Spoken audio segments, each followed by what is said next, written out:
अस्सलाम वालेकुम, welcome to my channel food and food is 42।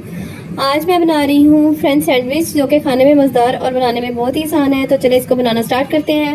2 चम्मच मैंने ऑयल ले लिए हैं और इनके अंदर हाफ कप शिमला मिर्च डाल दिया। शिमला मिर्च मैंने बहुत छोटी छोटी सी काट ली है, आपने भी इसी तरह इसको बारीक काटना है और इसमें इन सैंडविच में इसका टेस्ट बहुत अच्छा आता है। 1 कप कैबेज लेके उसको भी बारीक काट लिया है और इसको शैलो फ्राई करेंगे। यहाँ इतना फ्राई करना है कि ये बिल्कुल सोगी सी हो जाए। फिर इसके अंदर हम 1 से 1.5 कप जो है चिकन श्रेड किया हुआ वो डालेंगे और इनको अच्छी तरह से मिक्स कर लेंगे। इनको बहुत ज़्यादा पकाने की ज़रूरत नहीं है। हाफ चम्मच इसमें काली मिर्च, 1 टीस्पून नमक, ये डाल के अच्छी तरह से मिक्स करना है। इसमें 1 से 2 टेबलस्पून सोया सॉस के डालेंगे, जिससे इसका टेस्ट बहुत ज़्यादा अच्छा आएगा। 1 टीस्पून इसमें चिकन पाउडर डालना है, ये ऑप्शनल है, आप डालना चाहें तो डालें वरना ना डालें। ये मिक्सचर को मैंने ठंडा कर लिया है। ठंडा करने के बाद इसके अंदर 1 कप म्यूनिस का डाला है। म्यूनिस से ही इसका मेन जो है